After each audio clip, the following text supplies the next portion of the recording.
लीला कृष्ण पृष्ठाय भूतले श्रीमते भक्ति वेदांत स्वामिनिति नामिने नमस्ते सरस्वते देवे गौरवाणी प्रचारिणे निर्विशेष शून्यवादी पाश्चात्य देशतारिणे श्री चैतन्य मनोभीष्टं स्थापितं येन भूतले स्वयं रूपः कदा मह्यं ददाति सपदान्तिकम् जय श्री कृष्ण चैतन्य प्रभु नित्यानंद श्री अद्वैत गदाधर शिवासादि गौर भक्तवृंद।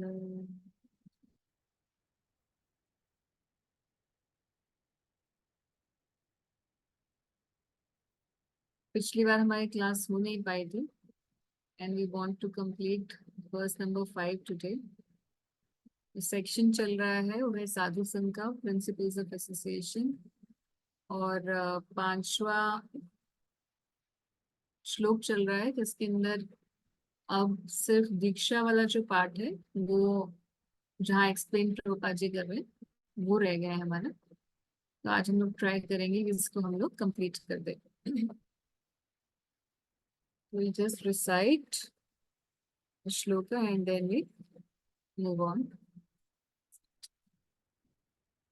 एक बार दोबारा से श्लोक पढ़ते हैं और ट्रांसलेशन भी पढ़ते हैं। कृष्णेति यस्य गिरितं मनसाद्रियेत दीक्षास्ति चेत् प्रणितिभिश्च भजन्तमीशम् शुश्रूषया भजनविज्ञमनन्यान्या निन्दादिशून्यमृतमीप्सितसङ्गलब्ध्या। One should mentally honor the devotee who chants the holy name of Krishna. One should offer humble obeisances to the devotee who has undergone spiritual initiation diksha and is engaged in worshipping the deity.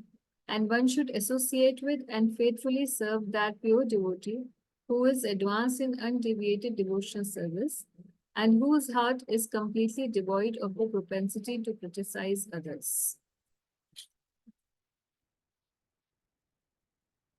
तो इसमें हमने कई portions complete किए थे। एक तो हमने अलग अलग डेफिनेशंस की थी, उत्तम अधिकारी क्या होते हैं, मध्यम अधिकारी क्या होते हैं और कनिष्ठ अधिकारी क्या होते हैं। ये सारी डेफिनेशंस एक दो को छोड़कर हमने सारी कहाँ से ली थी, प्रभुपाद जी के पर्पज से ही। तो मेरा आइडिया ये है कि इन सबको हम लोग एक बार रीड कर लेते हैं थ्रू प्रभुपाद पर्पज, क्योंकि अभी तक हमने प्रभुपाद जी का पर्पज इस श्लोक का किया नहीं है और उसी में ये सब कवर भी हो जाएगा। एंड आफ्टर दैट उसी सीक्वेंस के अंदर दीक्षा की बात जहां प्रभुपाद जी करेंगे तो then we will start our discussion.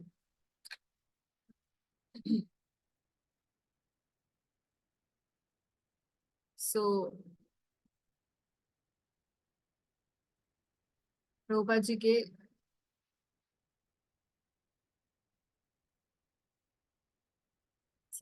let me adjust the screen.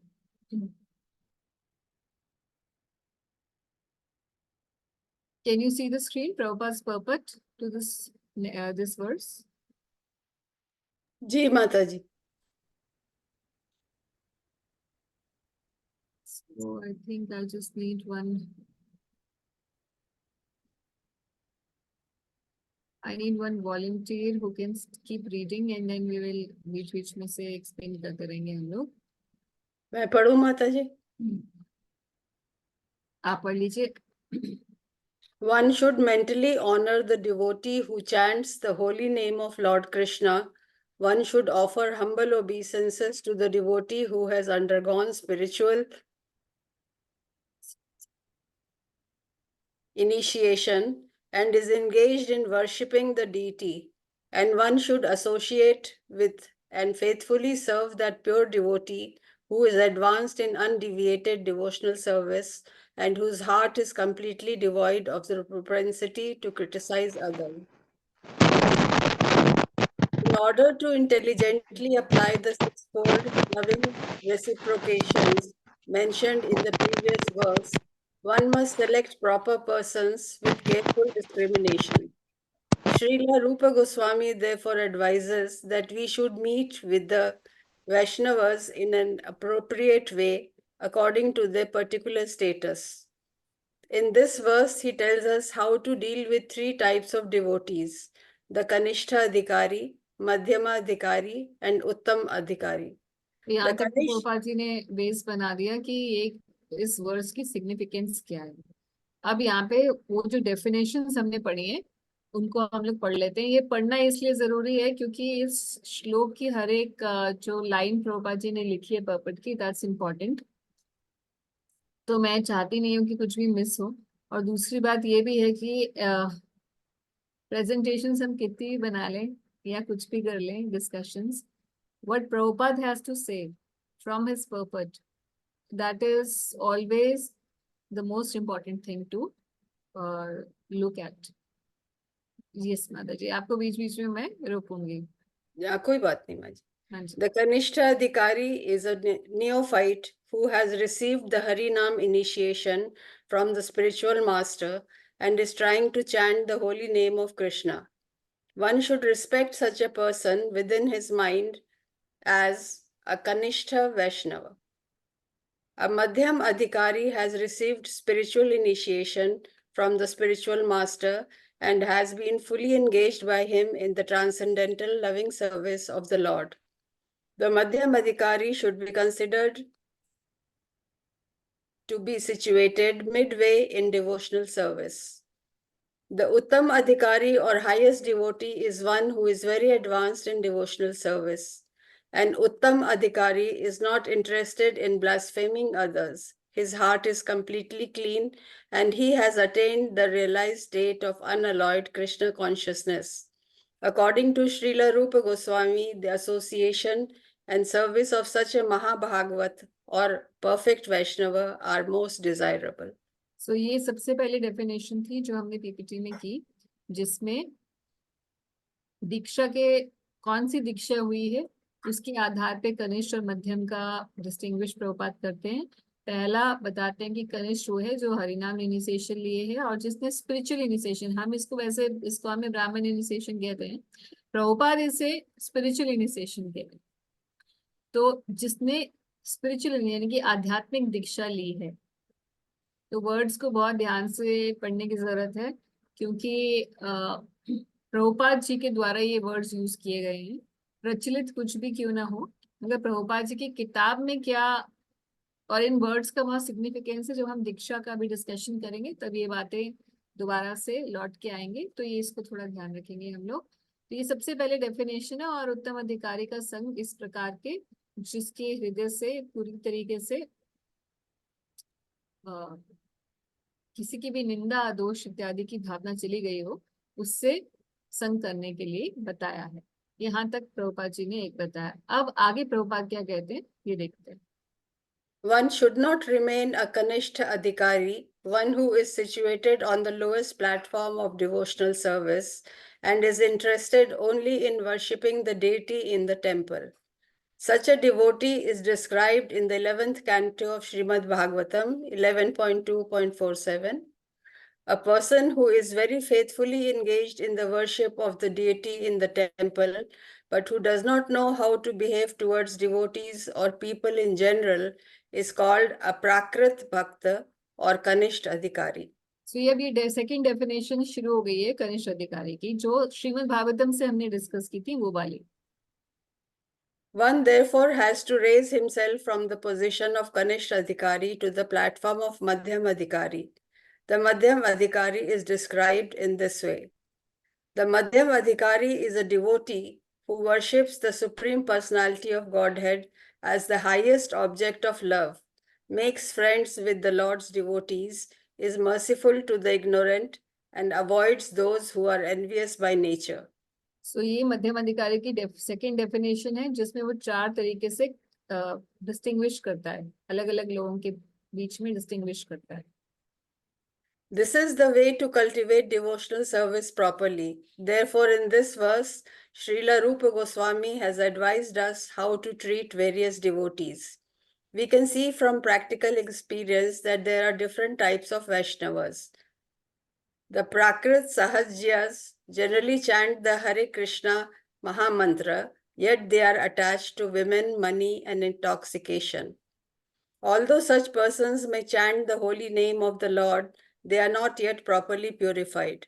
Such people should be respected within one's mind, but their association should be avoided. ये थर्ड डेफिनेशन है जिसमें प्रभुपाद जी ने प्राकृत सहजिया करके कनिष्ठ को बताया कि वो चैंटिंग करते हैं मगर they are attached to money, intoxication and women. ये थर्ड कैटेगरीशन।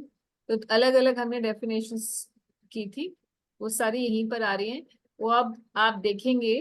एक्चुअली मैं इसलिए भी करवा रही हूँ आज ये रीडिंग क्योंकि हमने पीछे 2 हफ्ते हमारी क्लास हुई नहीं, तो थोड़ा सा एक रिकैप भी हो जाएगा। और आप देखेंगे पहले वाला ये गाइडलाइंस थी जिसमें हरिनाम इनिशिएशन और स्पिरिचुअल इनिशिएशन की बात थी। उसके बाद फिर प्राकृत सहजिया, अगर आप इस वाले स्लाइड में देखें तो ये अलग कैटेगरीशन प्रभुपाद जी ने बनाई थी। तो ये कैटेगरीशन अब जो हम पढ़ रहे हैं वो वाली है। Those who are innocent but simply carried away by bad association should be shown favor if they are eager to receive proper instructions from pure devotees. But those neophyte devotees who are actually initiated by the bona fide spiritual master and are seriously engaged in carrying out the orders of the spiritual master should be offered respectful obeisances. In this Krishna conscious movement, a chance is given to everyone without discrimination of caste, creed, or color. Everyone is invited to join this movement, sit with us, take prasad, and hear about Krishna. When we see that someone is actually interested in Krishna consciousness and wants to be initiated, we accept him as a disciple for the chanting of the holy name of the Lord. When a neophyte devotee is actually initiated and engaged in devotional service by the orders of the spiritual master, he should be accepted immediately as a bona fide Vaishnav and obeisances should be offered unto him.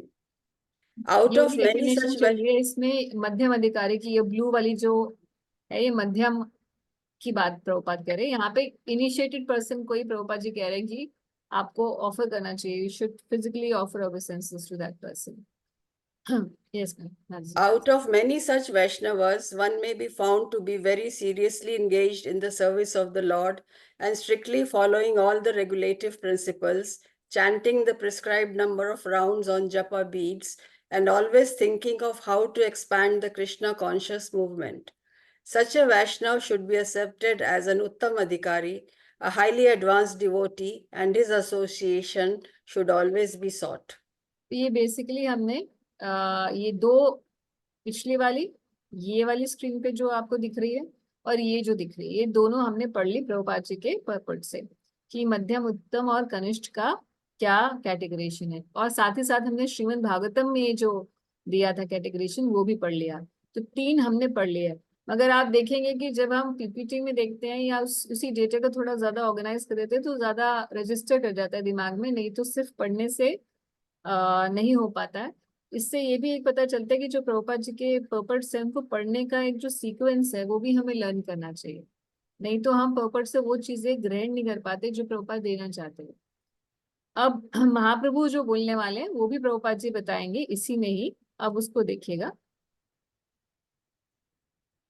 Yes The माजी। process by which a devotee becomes attached to Krishna is described in Chaitanya Charitamrita. At the time of initiation, when a devotee fully surrenders to the service of the Lord, Krishna accepts him to be as good as he himself. Diksha or spiritual initiation. Thank you माता जी। I will just pause here. जी। आगे प्रभुपाद उसको बताएंगे और यहाँ पर प्रभुपाद जी बीच में दीक्षा के पॉइंट को लेकर आ गए हैं। तो यहाँ से हम लोग मैं पढ़ती हूँ कि अब हमें दीक्षा का जो पर्सपेक्टिव है उसको समझना है, क्योंकि सबसे पहली बात यह है कि दीक्षा क्या होती है, इस बात को समझना जरूरी है। उसी बेसिस पर सबसे पहला कैटेगरीशन प्रभुपाद जी ने किया है। सबसे पहला कैटेगरीशन कनिष्ठ का प्रभुपाद जी ने किया। जिसने हरिनाम लिए है उसको कनिष्ठ मानेंगे, जिसने स्पिरिचुअल इनिशिएशन यानी कि सेकेंड इनिशिएशन जिसको हम मानते हैं मंत्र दीक्षा वो ली है उसे हम मध्यम मानेंगे। और जो हमेशा प्रचार कार्य में लगा है और जिसने रियलाइज कर लिया है कि वो भगवान का सेवक है, उसको और निंदा इत्यादि से शून्य है, उसे उत्तम मानेंगे। अब ये सारी चीजें करने की जरूरत क्यों है, ये भी आगे प्रभुपाद जी और बताएंगे। एक बात तो है ही है एसोसिएशन के लिए, उसके अलावा भी इसका एक बहुत बड़ा इंपॉर्टेंस है हमारी स्पिरिचुअल लाइफ में। तो उससे पहले आगे ये डिस्कस होता चला जाएगा जैसे जैसे ये प्रोग्रेस करेगा। अभी सबसे पहले प्रभुपाद जी ने दीक्षा के बारे में ये बताया कि दीक्षा वो प्रोसेस है जिसके समय भक्त पूरी तरीके से अपने आप को कृष्ण को समर्पित कर देता है। दीक्षा काले भक्त करे आत्मसमर्पण। तो जितनी डिग्री में आत्मसमर्पण होता है उतनी ही डिग्री में सही काले कृष्ण करे करे आत्मसम। कृष्ण भी उसे एक्सेप्ट करते हैं, कैसे? एज गुड एज हिमसेल्फ, मतलब वो कैसा हो जाता है? कृष्णमय हो जाता है वो व्यक्ति। कृष्ण उसे कैसे स्वीकार कर लेते हैं? अपना स्वीकार कर लेते हैं। कृष्ण तारे करे आत्मसम। आत्मसम कौन कर रहा है? आत्मसम कृष्ण सम, बेसिकली कृष्ण के जैसा ही। अब कृष्ण के जैसा ही का मतलब कृष्ण तो पूरी तरीके से आध्यात्मिक है ना, तो वैसा ही वो भक्त भी बन जाता है। मगर ये होता किस प्रपोर्शन में? इन द प्रपोर्शन ऑफ आत्मसमर्पण। जनरली जनरली इनिशिएशन के टाइम पे हमें बताया जाता है कि इनिशिएशन तो सिर्फ एक इनिशिएशन है। इनिशिएशन वर्ड जो है I think it's a very third class word, क्योंकि इनिशिएशन इंग्लिश में बोलते हैं ना, इनिशिएशन तो इसका मतलब होता है किसी चीज का आरंभ हो रहा है। जबकि यहाँ अगर देखा जाए तो दीक्षा में क्या बताया जा रहा है? आत्मसमर्पण की बात हो रही है। भक्ति की 9 विधियों में सबसे आखिरी है आत्मसमर्पण। तो इंग्लिश में इनिशिएशन क्या है? बिल्कुल सबसे पहली सीढ़ी, और इधर देखा जाए आत्मसमर्पण तो सबसे आखिरी सीढ़ी। तो अगर दीक्षा की बात की जाए, इनिशिएशन की बात की जाए, तो कई बार ऐसा बताया जाता है कि हाँ कोई बात नहीं, आप करते हो कुछ भी करते हो कोई बात नहीं, अभी तो इनिशिएशन से आप ना, इनिशिएशन लेने के बाद आप पक्के हो जाओगे।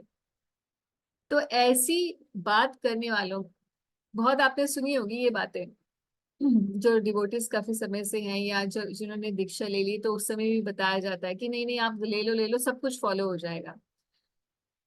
तो ऐसे भी एक कुछ मत वाले हैं और कुछ ऐसे मत वाले भी होते हैं जो कि बोलते हैं कि कई सालों तक फॉलो करने के बाद भी वो बोलते हैं आप पक्के नहीं हो इनिशिएशन के लिए।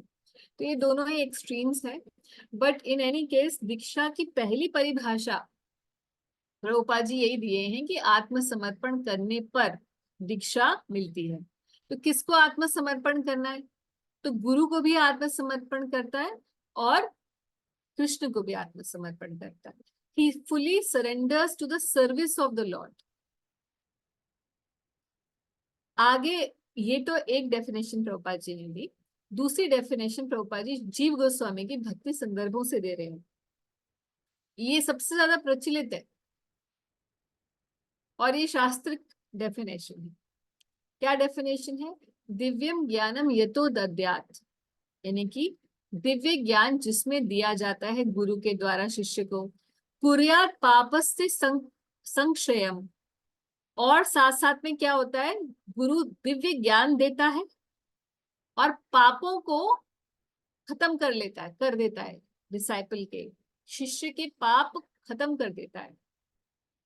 तस्मात् दीक्षेति सा प्रोक्ता, इस प्रक्रिया को दीक्षा कहा जाता है। देशिके तत्व कोविदा, जो तत्व कोविद, तत्व जानने वाले लोग हैं, वो इस प्रक्रिया को दीक्षा कहते हैं। किस प्रक्रिया को? जिस प्रक्रिया में दिव्य ज्ञान दिया जाता है गुरु के द्वारा, और साथ ही साथ वापस उसके जितने भी अकाउंट में बैलेंस है सिंफुल एक्टिविटीज का, उसके पापों का जो बैलेंस है उसे हर लिया जाता है। किसके द्वारा? गुरु के द्वारा। तो दो चीजें हो रही है, दिव्य ज्ञान जा रहा है और पापों का नाश हो रहा है। सो बाय दीक्षा, प्रभुपाद इसको इंग्लिश में कैसे डेफिनेशन को संस्कृत में पढ़ने में थोड़ा सा डिफरेंट है। प्रभुपाद इसको क्या बता रहे हैं? बाय दीक्षा वन ग्रेजुअली बिकम्स डिसइंटरेस्टेड इन मटेरियल एंजॉयमेंट। तो इसका मतलब एक ही क्षण में नहीं हो रहा है कि पापस से संक्षण, तो हम सोचे कि अरे झटका लगा और बस सारे पाप खत्म। प्रभुपाद कह रहे हैं one gradually becomes disinterested in material enjoyment and gradually becomes interested in spiritual life. तो ये ग्रेजुअल प्रोसेस है। कोई ये ना सोचे कि उसी समय, जैसे हम लोग जब भक्ति के बारे में बहुत ज्यादा जानते नहीं है तो हमें लगता है कि किसी साधु के आशीर्वाद, कोई आशीर्वाद देंगे, उनकी एनर्जी हमने ट्रांसमिट हो जाएगी, आ, ऐसा कुछ करंट जैसा हो जाएगा हमारा, सब हमें कोई दिव्य चेतना मिल जाएगी, है ना, ऐसा हम मूवीज और सीरियल्स में देखते हैं कि ऐसे कोई आशीर्वाद दे रहे हैं। मेरा माय वॉइस इज इकोइंग और समथिंग। अलका माता जी, आपका phone, can you put your, हाँ थैंक यू। ना माता जी, सॉरी सॉरी, फिर मैं बंद करती नहीं हूँ। नहीं, माता जी जादू की छड़ी घुमा देगा फिर। हाँ वो जो जादू की छड़ी वाला जो कॉन्सेप्ट है ना, प्रभुपाद जी उसको खंडन कर रहे हैं अपनी इंग्लिश ट्रांसलेशन में, क्योंकि डेफिनेशन सुनने में ऐसा ही लग रहा है कि दिव्य ज्ञान का प्रकाश होगा और उधर से सारे पाप खत्म हो जाएंगे, ये कोई आ, एकदम से नवीन व्यक्ति बन जाएगा, जैसा फिल्मों में, सीरियल्स में दिखाया जाता है। तो प्रभुपाद जी कह रहे हैं ऐसा नहीं है, कोई जादू की छड़ी नहीं है, there is no magic happening from the guru side. तो क्या होता है, ग्रेजुअली व्यक्ति को स्पिरिचुअल लाइफ में इंटरेस्ट आने लग जाता है दीक्षा के बाद, और भौतिक सुख का वो त्याग धीरे धीरे करने लग जाता है। ये तो डेफिनेशन हुई, दो डेफिनेशन प्रभुपाद जी ने बताई, ये सबसे ज्यादा प्रचलित डेफिनेशन। अब इसकी बात माने तो फिर तो कोई भी स्टैंडर्डाइज प्रोसेस नहीं है। किसी भी समय में कोई भी गुरु, जो भी गुरु ये सोचता है कि इस डिसाइपल को मुझे, इस व्यक्ति को मुझे अपना शिष्य बनाना है, उसे दिव्य ज्ञान देता है, बताता है कि ये आपको करना है, और धीरे धीरे उसकी पाप वृत्ति खत्म होने लग जाती है। हम जनरली देखते हैं, at least in our organisation and in various other संप्रदायज ऑल्सो, जब दीक्षा होती है तो कुछ एक उसका समारोह होता है, चाहे छोटा ही हो, उसमें कुछ एक प्रक्रियाएं होती है। कौन कौन सी प्रक्रियाएं होती है आपकी जिनकी दीक्षा हुई है, क्या क्या हुआ था दीक्षा में? यज्ञ होता है। यज्ञ होता है, यस, और माला देते हैं माता जी, महाराज जी माला, जप माला। अपनी जपमाला। जब माला मिली थी गुरु महाराज से, और भिक्षा मांगनी होती है उसके बाद। ओके। मात्र संहिता के श्लोकानुसार। अच्छा, ब्रह्म संहिता के श्लोक उच्चारण हुए थे, ओके फाइन। कंठी माला भी मिलता है माता जी, एंड गुरु महाराज जो प्रवचन देते हैं उसमें 10 नाम अपराध से कैसे बचते हुए हमें करना है, आगे हम स्पिरिचुअल वर्ल्ड में आगे बढ़ना है। गुड। सो ये पूरा अगर किसी की छोटा भी, ये तो हमारा भी यहाँ पे तो थोड़ी बड़ी होती थी कि 400-500 भक्त इकट्ठे लेते थे, मगर अगर एक दो भक्त भी ले रहे होते हैं, आपने देखा है वृंदावन टेम्पल में कई बार ऐसा होता है ना, वो छोटी दीक्षा भी होती है जिसमें 4-5-10 भक्ति होते हैं या एक दो भक्त होते हैं, तो भी आप देखेंगे कि यज्ञ जरूर हो रहा होता है ना। तो हमारे यहाँ नाम मिलता है, एक स्पिरिचुअल नेम मिलता है, आप भूल गए? सबको एक नाम भी तो मिला है दीक्षा के बाद, है ना। दीक्षा के बाद नाम मिलता है, कंठी तो आपने पहले से ही धारण कर रखी थी, तिलक पहले से ही था, नाम एक एडिशनल मिलता है आपको, गुरु के द्वारा दी गई एक जपमाला मिलती है जिसपे महाराज स्वयं, गुरु स्वयं जप करके देते हैं। तो ये इस तरीके से कुछ कुछ चीजें होती हैं, मगर कहीं भी आप देखें इस डेफिनेशन में तो ऐसा नहीं लिखा कि ऐसा करना जरूरी है। इसीलिए कई संप्रदायों में अलग तरीके से भी दीक्षा दी जाती है, कईयों में नाम चेंज होता है, कईयों में नाम चेंज नहीं किया जाता। तो ऐसा जरूरी नहीं है कि नाम चेंज होगा ही, ऐसा जरूरी नहीं है कि यज्ञ होएगा ही।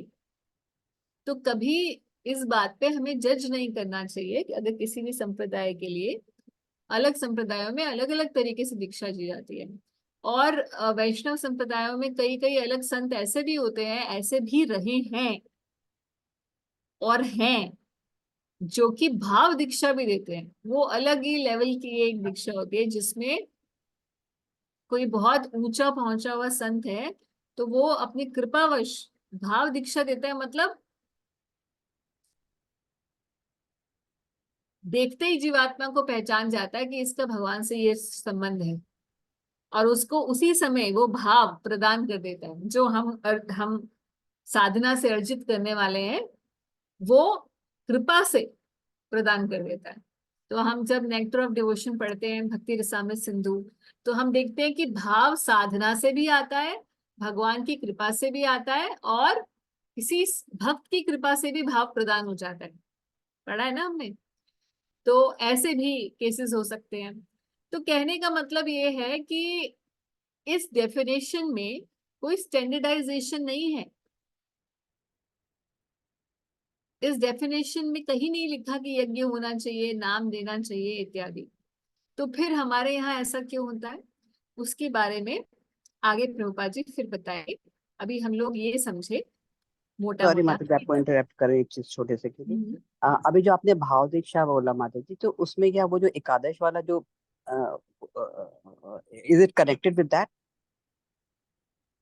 सॉरी, आपका क्वेश्चन नहीं समझी मैं।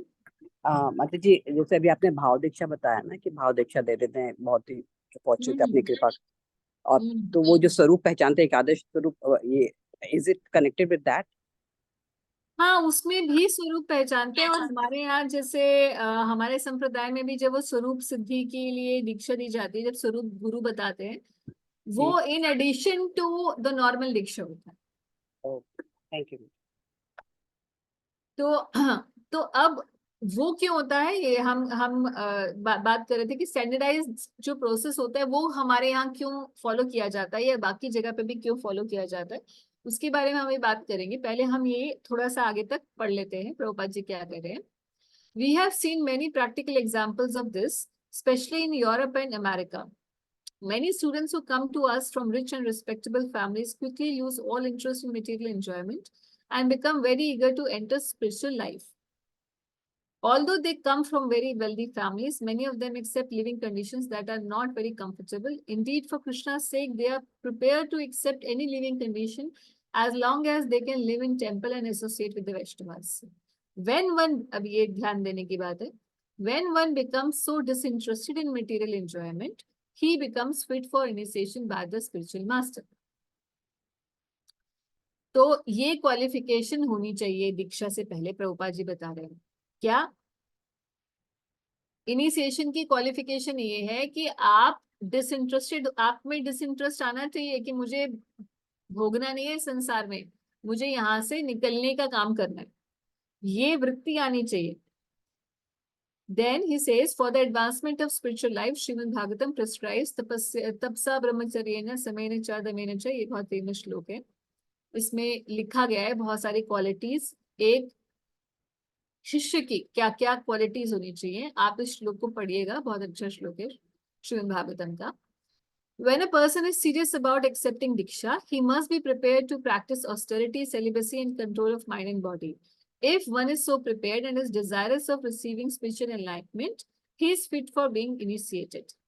Divyam Jnanam is technically called Tad Vijnanam, or knowledge about the Supreme. When one is interested in this transcendental subject matter of absolute truth, he should be initiated. Such a person should approach spiritual master in order to take diksha। यानी कि जिसको भगवान के बारे में जानना है और जो भौतिक जगत में अपना काम समेटना चाहता है, ऐसा व्यक्ति को ही दीक्षा लेने का अधिकार है। सो वन शुड, ओके, अब इस यहाँ पर हम थोड़ा इसमें पॉज करेंगे। Will go to our PPT और हम एक बार देखेंगे कि दीक्षा के बारे में प्रभुपाद जी ने जो ये वाला कोट किया, दिव्य ज्ञानम ये तो दद्यात्, ये जो हमने अभी डिस्कस किया। इसके अलावा हरि भक्ति विलास, जिसको हम लोग वैष्णव फॉलो करते हैं, तो दो प्रकार की दीक्षा होती है। पहली दीक्षा होती है वैदिक वैदिक दीक्षा। तो प्रचलन पहले से ही ये चलता है कि एक है वैदिक मार्ग की दीक्षा और एक है पंचरात्रिक दीक्षा। वैदिक मार्ग की दीक्षा वो होती है जो पहले जमाने में आपने सुना होगा कि ब्राह्मण के घर में पैदा हुए हो तभी तुम्हें ये मिलेगी। तो वैदिक दीक्षा केवल उसी को ही मिल सकती है जो परंपरागत रूप से किसी ब्राह्मण कुल के अंदर ही उसका जन्म हुआ है।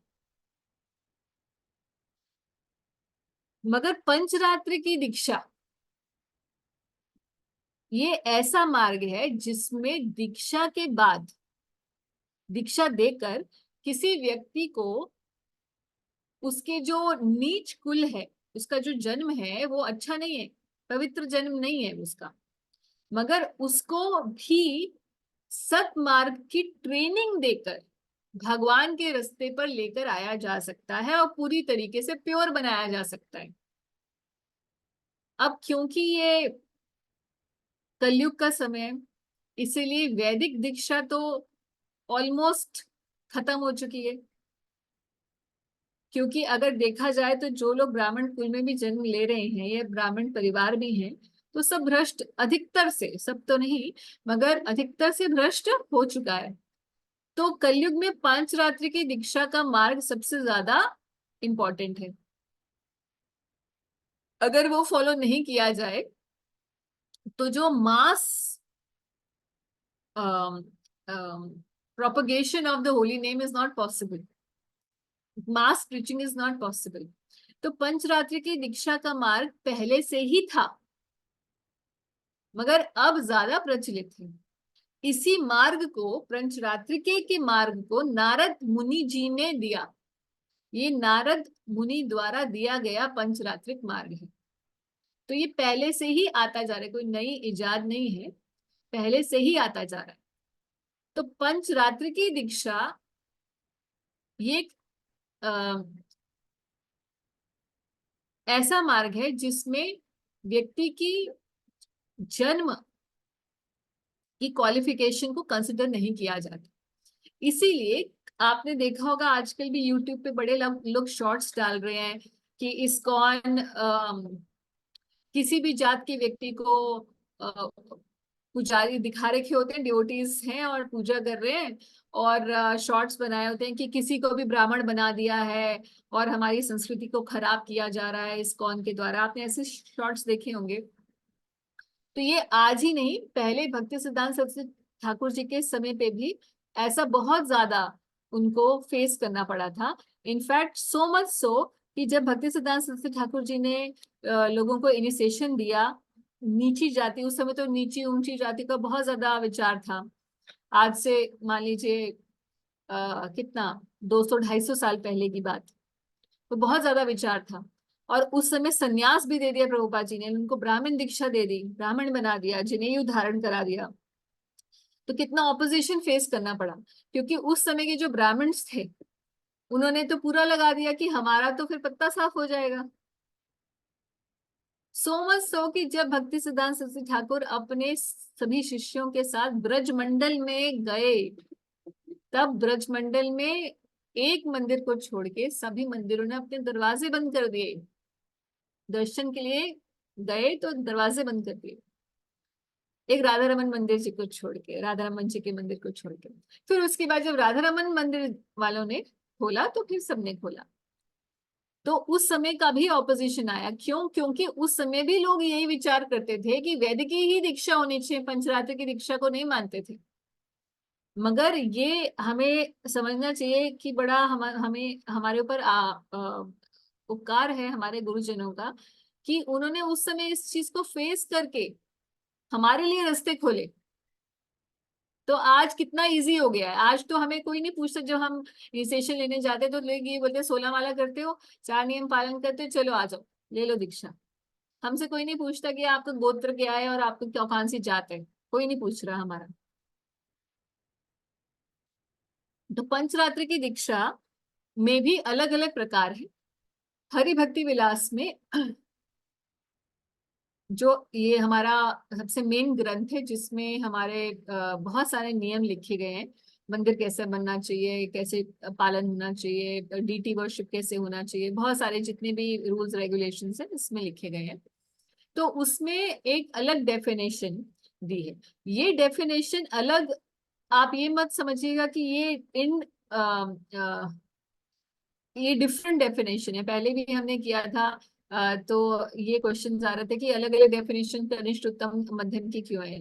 अलग अलग डेफिनेशंस नहीं होती, further clarification of the same point होती है, in addition to what has already been said. So in addition to the definition which we just read, दिव्यम ज्ञानम, ये तो दद्यात वाली जो डेफिनेशन हमने पिछले पेज पे पढ़ी, ये मेन डेफिनेशन है। ये कॉन्सेप्ट बता रही है कि दीक्षा का कॉन्सेप्ट क्या है। उसके अलावा स्टैंडर्डाइजेशन करने के लिए, पंचरात्रि की दीक्षा के मार्ग पे स्टैंडर्डाइजेशन करने के लिए श्री बलदेव विद्याभूषण जी ने इस डेफिनेशन को करेक्ट समझा, और उस समय से हमारे संप्रदाय के अंदर, और फिर बाद में हरि भक्ति विलास में ये कोट भी है, कोटेड भी है, ये डेफिनेशन को बताया गया। अब ये डेफिनेशन क्या है, ये तो हमने बेसिस बता दिया, इसको सुन लीजिए क्या है ये डेफिनेशन।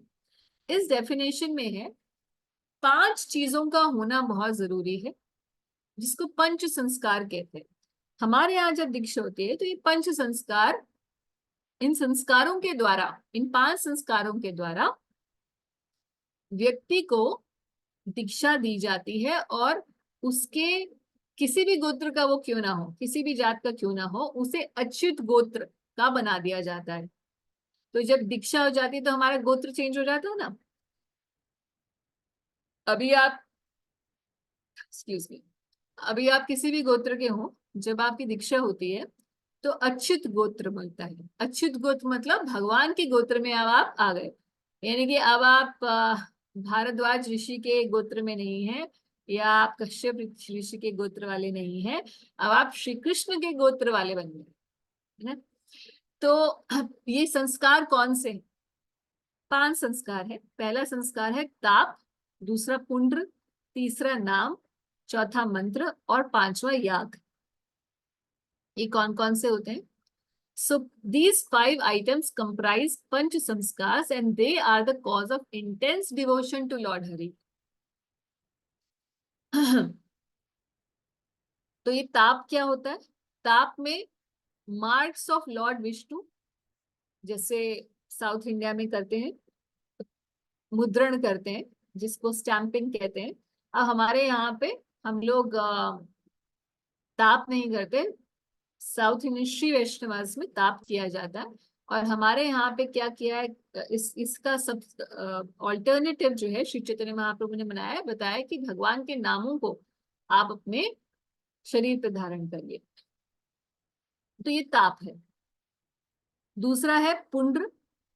पुंड्र आप जानते हैं, यू शेप, ऊपर जाता हुआ, यू शेप, ऊर्ध्व जाता हुआ, ऊर्ध्व पुंड्र तिलक। तो ये तिलक हम लोग धारण करते हैं, ये पुंड्र, ऊर्ध्व पुंड्र तिलक, ये दूसरा संस्कार है। तीसरा संस्कार है नाम, यानी कि हरे कृष्ण महामंत्र, जो हमारे संप्रदाय में, किसी और संप्रदाय में भगवान का कोई और नाम भी हो सकता है। जैसे किसी हम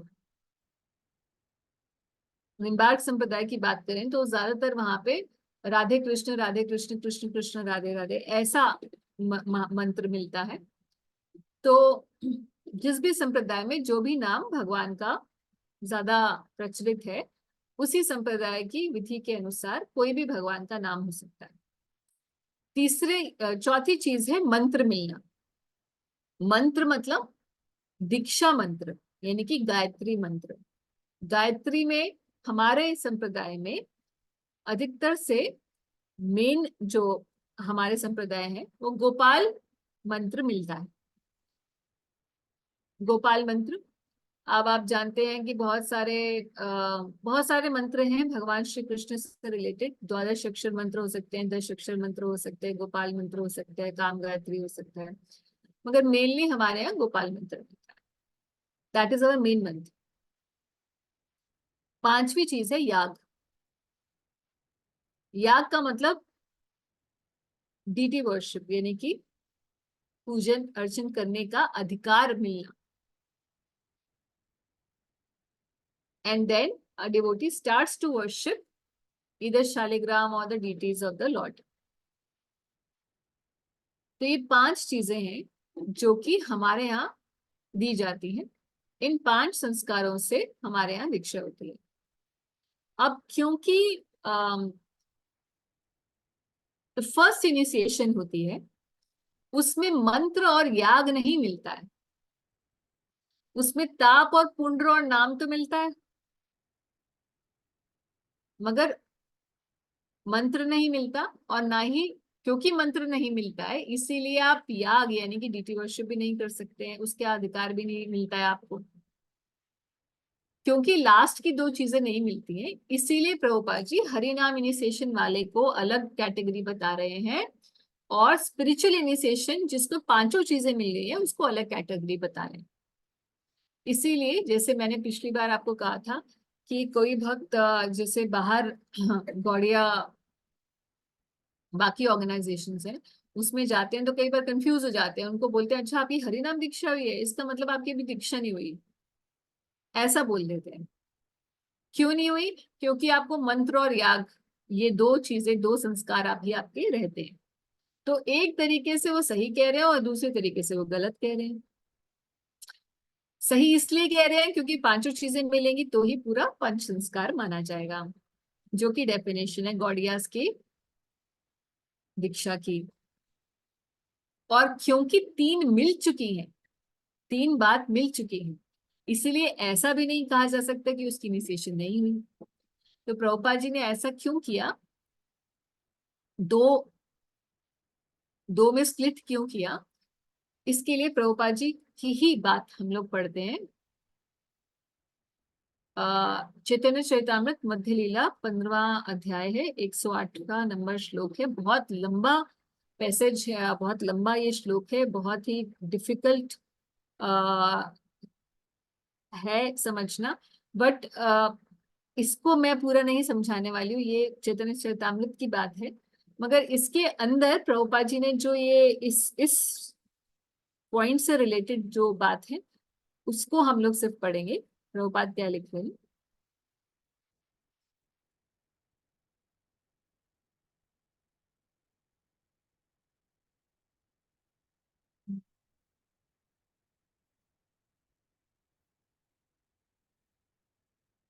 यस, सो हम लोग यहाँ से पढ़ रहे हैं। Due to the necessity of these activities, we do not immediately initiate disciples in the International Society for Krishna Consciousness. 5 चीजें हम immediately नहीं देते हैं। क्यों? क्योंकि पहले पुरुष चर्य चाहिए होता है, तो वो बात की बातें हम बाद में डिस्कस करेंगे। तो प्रभुपाद क्या कह रहे हैं? For 6 months, a candidate for initiation must first attend Aarti and classes in the Shastras, practice the regulative principles and associate with other devotees. When one is actually advanced in Purushcharya Vidhi, यानी कि जो बातें लिखी हैं, he is recommended by the local temple president for initiation. It is not that anyone can be suddenly initiated without meeting the requirements. तो पहली बात यह है कि जो आरती अटेंड करेगा, मंदिर आएगा, भक्तों के साथ संग करेगा, रेगुलेटिव प्रिंसिपल्स फॉलो करेगा, उसको पहली इनिशिएशन मिलेगी। When one is further advanced by chanting the Hare Krishna Mahamantra 16 rounds daily after first initiation, following the regulative principles and attending classes, he receives the sacred thread Brahmin recognition after the second 6 months. अगले 6 महीने के बाद उसे बाकी के जो 2 points थे ना, मतलब मंत्र और याग, वो भी प्रदान कर दिए जाएंगे। And he will be given sacred thread, यानी कि जनेयू उसे धारण करा दिया जाएगा 6 महीने after the first initiation, 6 months after the first initiation. तो प्रभुपाद जी ने स्प्लिट किया ताकि व्यक्ति को थोड़ा समय मिले, वो ज्यादा प्रिपेयर्ड हो। एकदम से उसे किसी भी बैकग्राउंड से कोई व्यक्ति आ सकता है, कितना भी पापी हो सकता है, कितने भी ऐसे बैकग्राउंड से हो सकता है जहाँ पे उसे भक्ति के बारे में कुछ भी नहीं पता, इसीलिए प्रभुपाद जी ने थोड़ा सा उसको टाइम गैप दे दिया, 6 महीने का गैप दिया फर्स्ट और सेकंड के बीच में। अभी संस्था की सिचुएशन अलग ये है कि 6 महीने 6 साल या 16 साल या कितने भी साल हो जाते हैं, सेकंड इनिशिएशन नहीं होती है। उसका एक रीजन भी है, हालांकि प्रभुपाद जी के इस बात को काफी जगह कोट किया जाता है कि जब प्रभुपाद जी ने सिर्फ 6 महीने का ही डिफरेंस दिया था तो क्यों नहीं किया जाता, सेकेंड इनिशिएशन इमीडिएटली क्यों नहीं दे दी जाती। बट ये भी बात देखने में आती है कि गुरुजन ये भी देख रहे हैं आजकल के जो आचार्य हैं प्रभुपाद जी के बाद, कि लोग 4 रेगुलेटिव प्रिंसिपल्स भी ढंग से फॉलो नहीं करते, स्पेशली 4th वाला। तो फिर ऐसे में व्यक्ति को सेकेंड इनिशिएशन दे देना, यानी कि स्पिरिचुअल इनिशिएशन जिसमें 5 चीजें हैं वो दे देना, ये सही नहीं है। इसीलिए व्यक्ति को पहले फर्स्ट इनिशिएशन देकर ही भागवत विधि में प्रवृत्त कर दिया जाए, वो नाम जप करे, धीरे धीरे शुद्ध हो, और जैसे जैसे उसकी शुद्धि होती चली जाएगी और वैसे वैसे शुद्धि हो जाने पर वो अपने आप एक समय पर इस लायक बन जाएगा कि बाकी जो मंत्र और याग है ये भी उसे प्रदान कर दिया जाए। तो इसीलिए प्रभुपाद जी ने ये थोड़ा सा बाइफरकेट कर दिया दीक्षा के इन 5 संस्कारों को, थोड़े से टाइम के लिए, इसमें टाइम पीरियड देने के लिए प्रभुपाद जी ने इसको डिफरेंशिएट किया हरिनाम और सेकेंड इनिशिएशन के बीच में। I hope this point is clear, क्योंकि कई बार ये भक्त आप लोग भी सुनेंगे, और आजकल क्योंकि पहले हमारे टाइम पे क्या है कि कोई बताता नहीं था ये सब चीजें, अभी बताना इसलिए जरूरी है क्योंकि इंटरनेट पे कुछ भी सुन के और कुछ भी समझ जाते हैं, अच्छा ये तो शायद इनिशिएशन ही नहीं होती है, इसका मतलब इस्कॉन की फर्स्ट इनिशिएशन तो वैलिड ही नहीं होती। कई भक्त लोग को बहुत प्रॉब्लम होती है, माता जी फर्स्ट इनिशिएशन वैलिड है या नहीं है। अच्छा, फिर कई भक्त लोग ये भी बोलते हैं कि माता जी सेकेंड इनिशिएशन की जरूरत ही क्या है, हम तो डीटी वर्शिप करते ही नहीं है, नाम जब से ही सब कुछ हो जाएगा। तो ये दोनों ही बातें बिल्कुल शास्त्रिकली ठीक नहीं है। मंत्र और याग ये दोनों ही होने चाहिए हमारे पास।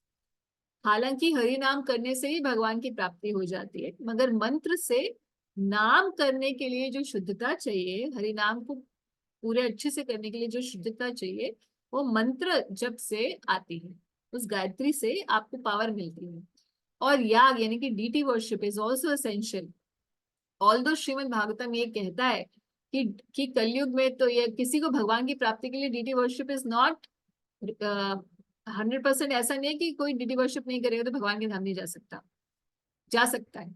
श्रीमद् भागवतम कहता है कि कोई नेसेसरी नहीं है डीटी वर्शिप करना, but if somebody does it, he will develop a personal relationship with Krishna or with the deity, and it will become very easy for him to detach himself from the material world. So help करता है याग का process, यानी कि deity worship help करती है, मंत्र help करता है, किसके लिए, नाम जप में स्थिरता के लिए, नाम जप में प्रगति के लिए, और नाम जप में नामी को, नाम और नामी का एक ही स्वरूप हमें पता चल जाए, इस स्थिति पर आने के लिए। इसलिए मंत्र और याग जरूरी है। आई होप ये आपको क्लियर हो गया। किसी का कोई यहाँ पे क्वेश्चन है तो यहीं पर ही पूछ लीजिए, क्योंकि फिर हम आगे। माता जी, पर ये ब्राह्मण दीक्षा मतलब ये स्त्रियों को भी देते हैं क्या? क्योंकि वो जनेऊ थ्रेड नहीं स्त्री मिलता, थ्रेड नहीं मिलता, जनेऊ नहीं देते हैं स्त्रियों को, मगर ब्राह्मण दीक्षा, हाँ ब्राह्मण दीक्षा दी जाती है, याग मंत्र और याग दिया जाता है स्त्रियों को भी। मतलब a lady can have mantra and she can also worship the deities, but she will of course not have Janayu. Okay.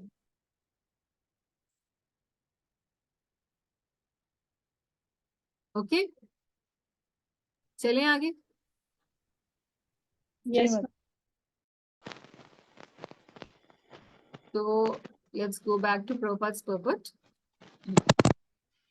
तो अभी हमें ये पता चल गया कि इनिशिएशन क्या होती है और इनिशिएशन के ये 2 डिविजन्स क्यों हैं। हरे कृष्ण। यस रत्सकी, हाँ माता जी, आवाज आ रही है? हाँ जी, yes रत्सकी। Mataji, with first initiation, some devotees are doing deity worship. तो उससे क्या है कि वो क्या अपराध लगेगा या is it okay to do with first initiation, because आपने बताया कि after second initiation some this yaga seva will be done. हाँ, so if the spiritual master allows them to do, they can do.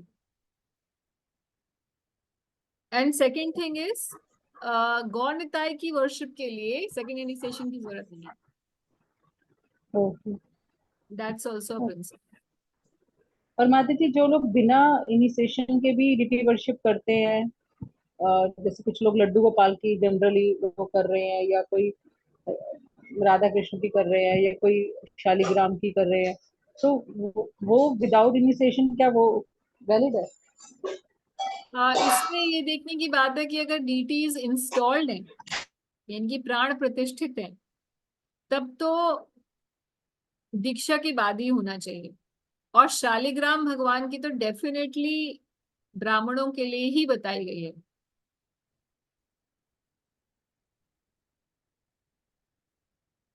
पूजा शालिग्राम भगवान की तो ब्राह्मणों के लिए ही है.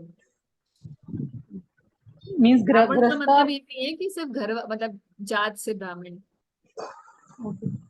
माता जी इसमें जो गृहस्थास हैं, if they are getting this Brahman initiation, then only they should keep Shaligram. Then only they should. They can serve Shaligram. हाँ, मान लीजिए कि एक बार क्या होता है कि लोगों के घर में ऑलरेडी होते हैं, उन्हें पता नहीं हाँ. होता, वो सेवा कर रहे होते हैं. अब वो इस्कॉन में आए, उनको पता चला कि जी ब्राह्मण दीक्षा ले लेनी चाहिए, उसके बाद ही करना चाहिए. अब वो ऐसा तो है नहीं कि किसी को दे देंगे. Meanwhile they should continue to worship, but then they should come to that level and they should take the initiation, and then that would be better. हाँ, अगर कोई ऑलरेडी उनके घर में नहीं है और फिर वो करने लग जाए, तो फिर थोड़ा सा इसमें बात सही नहीं है. Okay. Thank you, माता जी. हरे कृष्णा माता जी. Yes, Ranjan ji. माता जी जस्ट मतलब इसी वो टॉपिक पे था कि वो प्रभुपाद का एक कैलेंडर आता है ना हमारे इधर, तो उसमें जून महीने में मुझे याद आया कि वो जून 4 को ही एक उन्होंने वो लिखा हुआ था. मैं just I will read that. Initiation means beginning, not that immediately after initiation one becomes perfect. हाँ, मतलब this he is telling about the means हरिनाम दीक्षा, right? yes, he is telling about हरिनाम दीक्षा. यही बात है. देखिए, इसमें प्रभुपाद जी की इस बात को कैच करने की बात है. इनिशिएशन का मतलब जब प्रभुपाद कह रहे हैं कि ये सिर्फ शुरुआत है, तो इसको बहुत भक्त लोग ब्राह्मण दीक्षा में भी यूज कर लेते हैं कि ये तो शुरुआत है, आप कर लोगे सब कुछ, तो गड़बड़ हो जाती है. इसीलिए initiation word has to be used very cautiously for whom and in what situation it is being used. बहुत अच्छा आपने पॉइंट बताया, क्योंकि ये प्रभुपाद जून जी 4 को ही को कोट करके लिखा हुआ लोग था. बोल देते हैं. आज हाँ, 2-3 दिन पहले का है. हाँ, 2-3 दिन पहले, यस 4 जून का. यस. सो हरिनाम के लिए this is okay, but even for हरिनाम ऐसा नहीं होना चाहिए कि 4 रेगुलेटिव प्रिंसिपल्स, क्योंकि अभी हमने पढ़ा प्रभुपाद जी के चैतन्य चरितामृत के अंदर कि प्रभुपाद कह रहे हैं फर्स्ट इनिशिएशन के लिए भी ही शुड बी फॉलोइंग और regulative principles, attending aarti, coming to the association of devotees, है ना? इस मतलब यस. ये तो होता ही है, मतलब ये तो मेरे ख्याल से मैंडेटरी है कि फॉर रेगुलेटिव मैंडेटरी प्रिंसिपल. है, मगर sometimes you know what happens within the institution, some devotees they want to show that we are doing a lot of preaching, and to prove that they even get not so, let's say, not so fix the people into the process of initiation कि हाँ हाँ हो जाएगा प्रभु जी, हो जाएगा आप कर लोगे. अभी तो इनिशिएशन का मतलब तो बिगनिंग ही होता है. इनिशिएशन का क्या मतलब होता है? शुरुआत ही तो होती है. आप तो शुरुआत कर रहे हो जाएंगे आपकी 16 माला. वो कह रहा है कि 16 प्रभु जी कभी कभी मेरी रह भी जाती है, कभी कभी मैं बाहर जाता हूँ तो ऐसा भी हो जाता है कि मैं कभी अनियन खा लूं. तो ये बोलते हैं अरे कोई बात नहीं, ये सब कुछ छूट जाएगा प्रभु जी जैसे इनिशिएशन लोगे। ऐसा भी कन्विंस करने वाले डिवोटीज होते हैं, जादू की तो ये झड़ी। गड़बड़ हो जाती है। अच्छा, ठीक है। ठीक है, ठीक है मतलब और हरे ऐसे कृष्णा। भी होते हैं, अभी मेरे को कुछ समय पहले एक डिवोटी ने बताया कि ब्राह्मण दीक्षा उस वो लेना नहीं चाहती थी, मगर एक भक्त ने बोला कि क्यों नहीं लेना चाहता, तो उसने बोला कि प्रभु जी मैं ना अर्ली मॉर्निंग नहीं उठ पाती हूँ कभी कभी। तो बोलते कि कितनी बार उठ जाती, 90% टाइम प्रभु जी मैं उठती हूँ, मगर मैं 6 o'clock 6:30 ऐसे उठती हूँ। नहीं नहीं कोई बात नहीं, 5 बजे उठना शुरू कर दो और कल कल ही आपकी ब्राह्मण इनिशिएशन। अब वो व्यक्ति 5 बजे उठे, 6 बजे उठेगा मान लीजिए, तो सर्दियों में तो ठीक है, गर्मियों में तो सूर्योदय हो चुका है हाँ, 5:15 तो आप गायत्री कैसे मिस कर दोगे? आपकी तो गायत्री मिस मॉर्निंग की, है मतलब ना? तो आपके लिए ठीक नहीं है। तो ये तो आपको, ये नियम नहीं है अगर आपका उठने का, तो आप रोज गायत्री मिस करोगे, फिर आपने ली क्यों थी? तो वहां पे ये इनिशिएशन नहीं कि प्रभु जी हो जाएगा वाला, वहां नहीं धक्का चलेगा, फिर तो आप मंत्र की अवहेलना करोगे। नाम प्रभु के प्रति तो 10 नाम अपराधों में कहीं नहीं है ना कि आपको सुबह उठ के ही जल्दी लेना है, किसी भी समय ले नहीं। सकते, हाँ, मगर नहीं। गायत्री का तो समय होता है। हाँ जी। हाँ। तो अगर आपने गायत्री को उसके समय पर आपने ऑनर नहीं किया, तो यू डिसऑनरिंग द गायत्री, हम्म। ये गड़बड़ हो जाती है।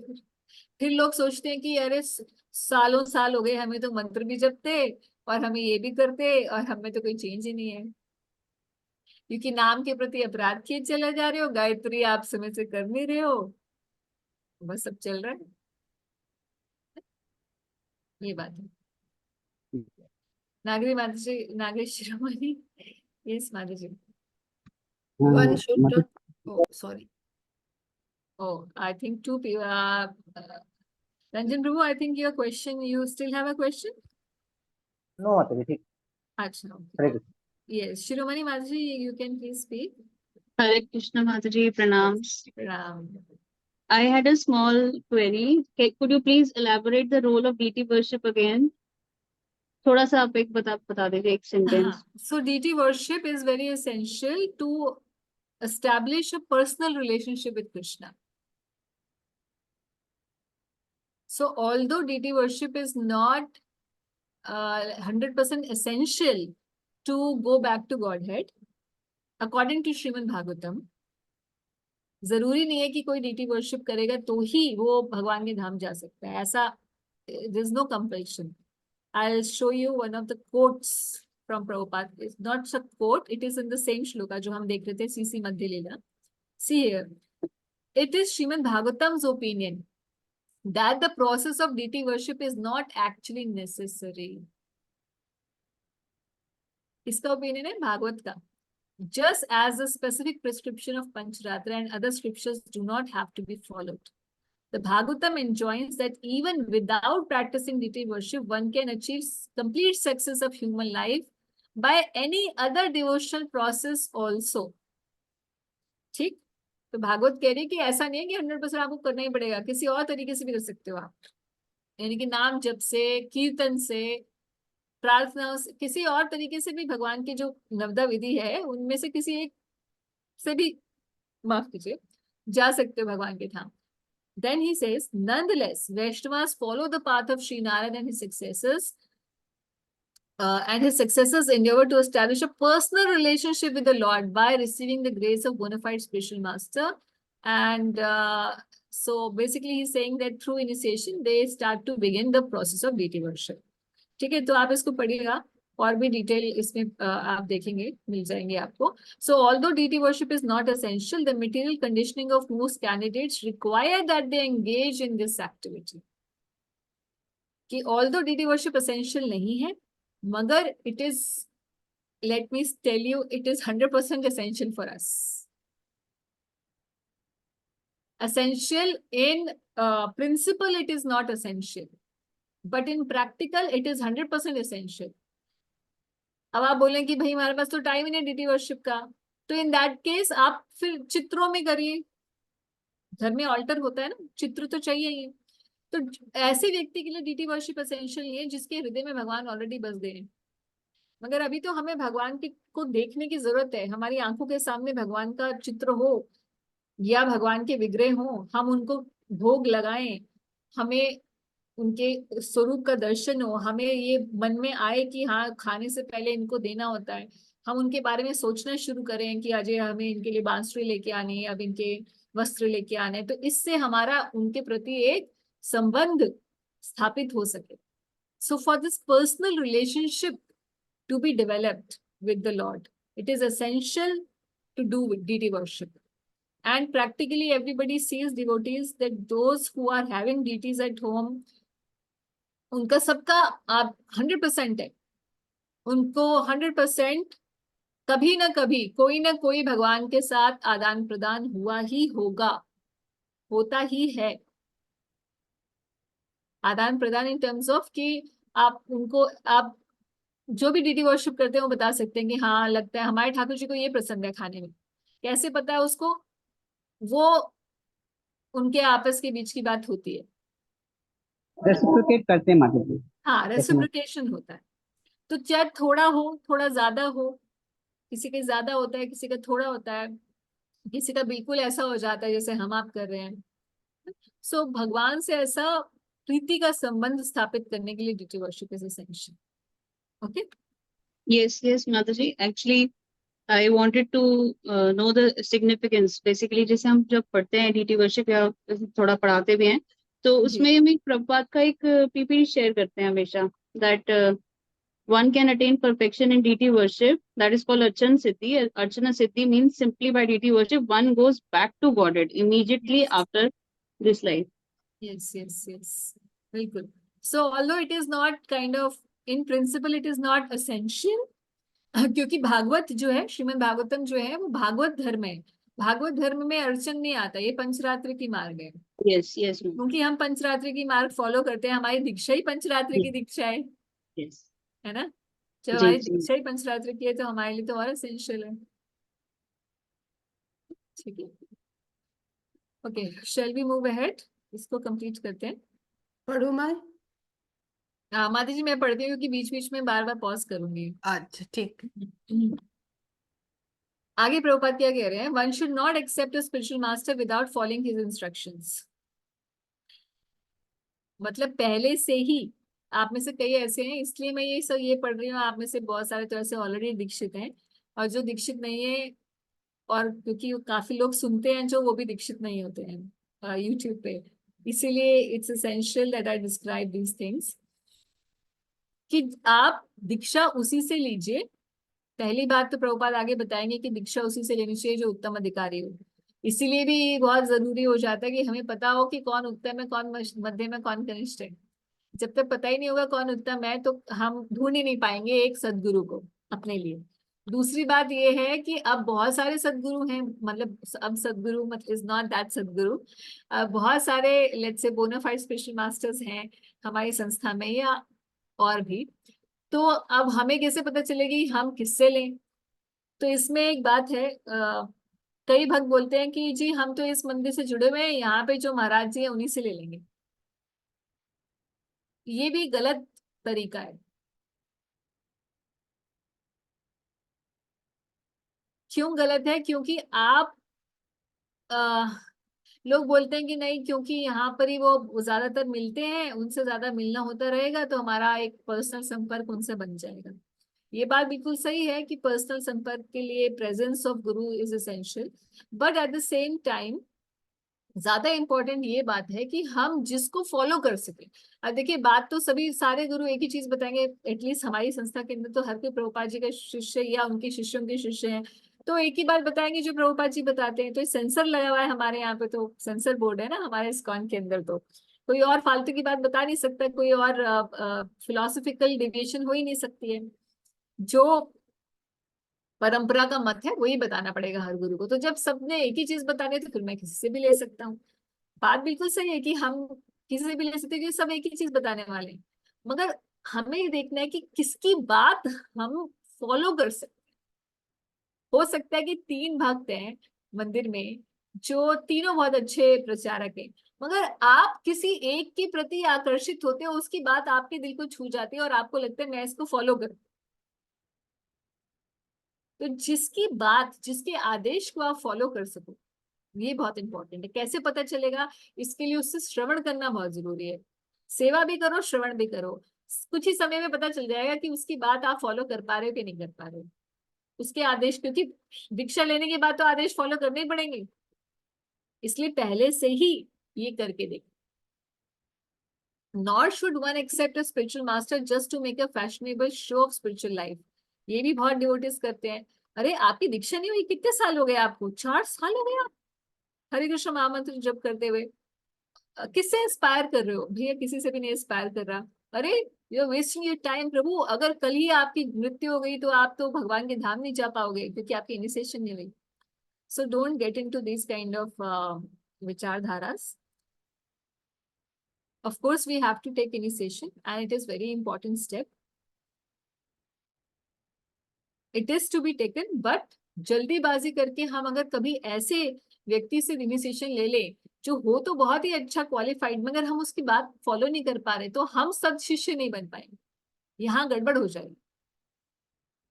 तो इसलिए फैशनेबल शो के लिए नहीं लेना। बाहर वाले तो क्यों ऐसे लेते हैं? बाहर वाले दुनिया वाले तो किसी से भी ले लेते हैं, हाँ जी हम उनके शिष्य हैं, फलाने स्वामी जी के, फलाने स्वामी जी के। तो बाहर वालों के तो खैर कहना ये अलग है। विद इन इस्कॉन सोसाइटी भी कई लोग सिर्फ फैशन के लिए ले लेते हैं, क्योंकि ये दिखाने के लिए कि मैं बहुत दृढ़ हूं, या सब लोग ले रहे हैं तो मैं भी ले लेता हूँ। तो भेड़ चाल में भी बहुत लोग ले लेते हैं कि दिमाग लगाने की क्या जरूरत है, सब तो सही है। तो ऐसा भी नहीं करना है। जिसको फॉलो नहीं कर सकते उससे इनिशिएशन मत लीजिए, भले वो कितना क्वालिफाइड गुरु क्यों ना हो, और भले आप कितने अच्छे शिष्य क्यों ना हो, भले आप अच्छे डिवोटी क्यों ना हो। ये कंपैटिबिलिटी की बात है। जैसे हम शादी करते हैं तो बहुत 10 लड़के देखते हैं, 10 बहुत अच्छे हैं, मगर जिसके साथ हम क्लिक करते हैं उसी से तो शादी करते हैं। एक आपको पता चलता है ना कि this person, I am feeling attracted to this person, इसके साथ मेरा क्लिक हो जाएगा, एक फ्रीक्वेंसी मैच हो जाएगी, है ना। क्वालिफाइड तो सभी होते हैं, but still we feel inclined to a particular person. Similarly, with a spiritual master, you will feel that kind of connection. आपको inclination feel होगी जब वो अंदर से, हृदय से भगवान बता देंगे कि ये आपका फिट बैठ रहा है यहाँ पर। ये this is not like mechanical thing कि हाँ आप 10 लोगों को देखेंगे और उसके बाद आप जज करेंगे, ऐसा नहीं होगा। हृदय से भगवान आपको गाइड करते रहेंगे, क्योंकि स्पिरिचुअल पाथ है। भगवान ही चाहते हैं, भगवान ही गुरु रूप में आते हैं हमारे सामने। इसीलिए जब वो आएंगे तो अंदर से बैठे हुए चैत्य गुरु आपको निर्देश दे देंगे। तो इसलिए डरिएगा मत कि हमें कैसे पता चलेगा। बट ऑफ कोर्स भेड़ चाल में मत लीजिए, फैशनेबल शो के तरीके से नहीं लीजिए। One must be jigyasu, very inquisitive to learn from the spiritual master. The inquiries one makes should strictly pertain to transcendental science. ये बहुत इंपॉर्टेंट बात है। देखिए एक एक बात प्रभुपाद जी के इस पर्पट की इंपॉर्टेंट है कि गुरु से कैसा, पहले तो यहाँ बता दे कि किससे लेनी है प्रभुपाद जी ने। दूसरा ये बता दिया कि जब लो तो उससे पूछना गया है, आप बहुत जिज्ञासु हैं, मगर उससे स्पिरिचुअल चीजें पूछनी चाहिए गुरु से। यहाँ तो प्रभुपाद जी ने बोला है कि inquiry should be strictly pertaining to spiritual science. Of course इसका ये मतलब नहीं है कि हम अपने जीवन की और बाकी चीजों को डिस्कस नहीं कर सकते, मगर मेन रिलेशनशिप हमारा गुरु के साथ स्पिरिचुअल रिलेशनशिप है। ज्यादातर लोग क्या करते हैं, गुरु के पास जाके अपनी प्रॉब्लम्स डिस्कस करते हैं कि मेरे बिजनेस में ऐसे चल रहा है, मैं ऐसे कर लूं या वैसे कर लूं, मेरे घर में ऐसे चल रहा है महाराज, मैं ऐसे कर लूं या वैसे कर लूं, मैं वाइफ के साथ रहूं या छोड़ दूं, मेरे बच्चे तंग कर रहे हैं, मैं इनको ये करूं या वो करूं। So 99% of the devotees who go to the spiritual master do not ask spiritual questions. And that is why even when they have a bona fide spiritual master, they do not get the benefit of advancement in spiritual life. So ये एक बहुत important बात है ध्यान रखने की। आगे प्रभुपाद क्या कह रहे हैं, द वर्ड उत्तम refers to that which is above material knowledge, तमस refers to the darkness of material world. Generally, people are very interested in inquiring about mundane subject matters. But when one has lost such interest and is simply interested in transcendental subject matter, he is quite fit for being initiated. तो अब प्रभुपाद क्या बता रहे हैं कि initiation के लिए fit कौन है? जो फालतू की बातों की नहीं पूछने आता कि मेरा धंधा कैसे चलेगा या मेरे घर गृहस्थी में ये प्रॉब्लम चल रही है, जो वाकई ही भगवान के बारे में पूछने आता है वही फिट है इनिशिएशन के लिए, जो भगवान के लिए जिज्ञासु है वो है। आगे क्या बता रहे हैं, when one is actually initiated by spiritual master, when he is seriously engaged in the service of the Lord, then he should be accepted as a madhyam adhikari. Actually initiation हो गया और सीरियसली एंगेज्ड है तो तब उसको मध्यम अधिकारी बताइए। तो बीच में प्रभुपाद जी ने ये दीक्षा की बात क्यों बताई? क्योंकि इसी से निर्धारण होएगा एक्चुअल इनिशिएशन क्या है, वो पहले बता दिया प्रभुपाद जी ने। इसीलिए अब मध्यम अधिकारी बता रहे हैं कि भाई जिसकी एक्चुअल में दीक्षा हो गई है, जो वाकई इतना फिट है कि वो गुरु से स्पिरिचुअल मैटर्स के ऊपर क्वेश्चन करेगा, that person who is such fit person who is actually initiated अब आप ये मत समझिए कि formally actually initiated मतलब जिसके ऊपर वाली क्वालिफिकेशंस जो बताई हैं वो जिसमें हो, जिसने फैशन के लिए ना ली हो, जो वाकई भगवान के बारे में जानना चाहता हो गुरु से, जिसकी इंक्वायरीज मंडेन सब्जेक्ट मैटर पे नहीं हो, ऐसा व्यक्ति who was actually taken initiation. अब यहाँ एक्चुअली का मतलब समझ गए, जो प्रभुपाद जी पीछे बता रहे हैं एक्चुअली मतलब फॉर्मल वाला एक्चुअल नहीं कि हाँ जी हमारी हुई थी सो एंड सो फलाने डे पे वृंदावन में इनिशिएशन, ये वो वाली नहीं है। जो जिसने वाकई तत्व में स्वीकार की है वो मध्यम अधिकारी। ठीक, तो हर एक बात आप देखेंगे, हर एक वर्ड प्रभुपाद जी ने चूज करके लिखा हुआ है। हमें पढ़ने के लिए बहुत ध्यान से पढ़ने के लिए जरूरत होती है। ये स्वेद सखी। हरे कृष्णा माता जी। यस सखी, हाँ बोलिए। हाँ माता जी, एक चीज मुझे पूछी थी, जैसे अभी आपने बताया we should not ask the materialistic questions from our spiritual master, but in our society we see कि हमारे गुरु महाराज भी हमसे हमारी फैमिली के बारे में, हमारे जॉब के बारे में, हमारे एजुकेशन के बारे में पूछते हैं। इवन व्हेन वी सी कि कोई नया डिवोटी जुड़ता है मंदिर में तो काउंसलर्स भी उनसे उनके मतलब ये वाले क्वेश्चंस पूछते हैं। तो when they are asking that is acceptable, तो हमारा अगर हम पूछते हैं तो वो सही क्यों नहीं है, ये मुझे समझ नहीं आया। पहली बात तो ये है कि आप देखेंगे कि हम गुरु महाराज के पास जब भी जाते हैं तो सबसे पहला क्वेश्चन यही पूछते हैं वो कि आपका जब कैसे चल रहा है।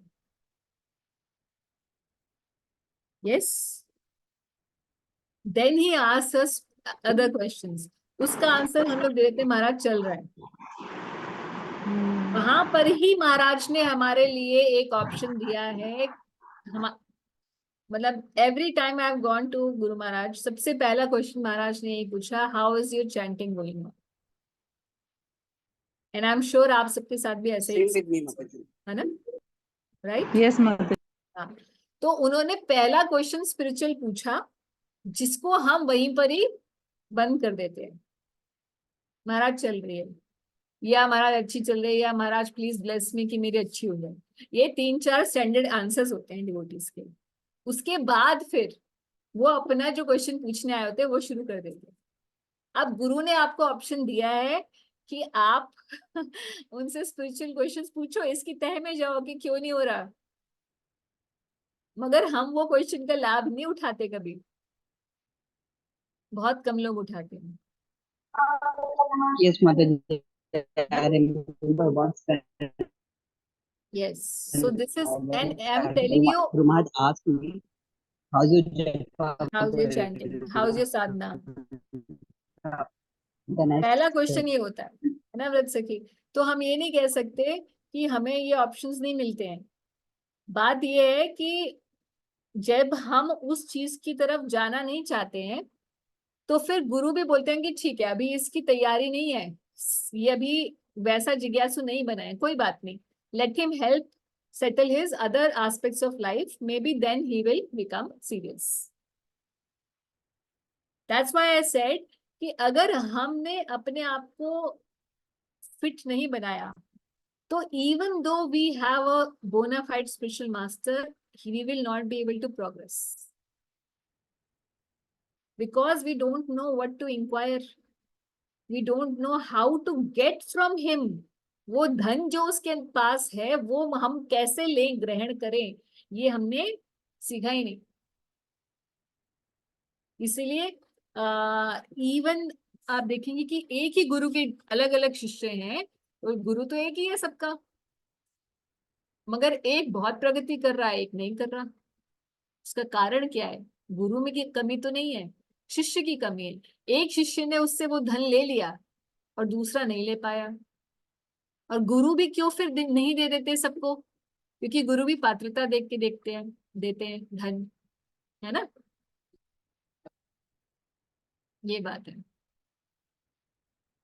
और दूसरी बात ये भी, ऐसा भी कोई बंदिश नहीं है कि हम अपनी अगर कोई हमें बहुत प्रेसिंग प्रॉब्लम है, बहुत प्रेसिंग प्रॉब्लम है जो कि हमारी स्पिरिचुअल लाइफ को अफेक्ट कर रही है, तो हम जाके डेफिनेटली पूछ सकते हैं गुरु से। इसलिए नहीं कि हमें सॉल्यूशन अपनी मटेरियल प्रॉब्लम का चाहिए, इसलिए क्योंकि वो प्रेसिंग प्रॉब्लम हमारे नाम जप में या हमारे भक्ति के प्रोसेस में बाधा बन रही है, इसके लिए हम डिस्कस कर सकते हैं। But not that we every time go and we tell them कि महाराज मेरी बेटी की शादी नहीं हो रही, कोई लड़का ढूंढ दीजिए। ऐसे भी लोग जाते हैं, महाराज कोई लड़का जैसे मान लीजिए महाराज मैरिज में मैच मेकिंग के लिए बैठे हो, है ना, हमारे बच्चों के लिए ये ढूंढ दीजिए, हमारे कोई हमारी जॉब नहीं लग रही, हमारा ये नहीं हो रहा, हमारा बिजनेस नहीं चल रहा। This kind of problems people come up with, then how do they expect the spiritual master to spiritually help them? It's not possible. Rather a devotee should have the view कि मेरे कर्मों से जो आना है भैया आना ही है। और ये भी बात ध्यान रखिएगा, कई बार भक्त लोग सोचते हैं कि गुरु के पास कोई जादू की छड़ी है, हमारे कर्मों को वो ऐसे ऐसे करके वो कर देंगे, अगर हमने गुरु महाराज से जाके डिस्कस किया तो हमारी सारी प्रॉब्लम सॉल्व हो जाएंगी और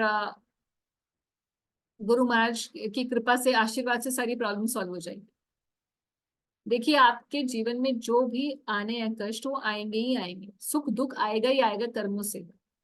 किसी के पास कोई मैजिक वॉन्ड नहीं है, गुरु के पास सिर्फ एक ही जादू की छड़ी है, वो हरि नाम है, वो दे चुके हैं।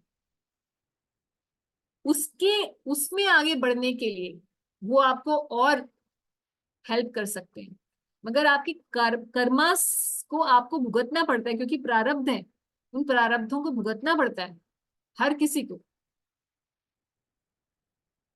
इसलिए कोई ये सोचे कि simply by discussing the problem with the spiritual master everything will be solved और मेरे कर्म जो है नष्ट हो जाएंगे, तो ये उसकी बेवकूफी है। ऐसा सोचते हैं ना लोग, यही सोच के जाते हैं, isn't it? माता जी, गुरु महाराज की विजन हमसे ज्यादा होती है।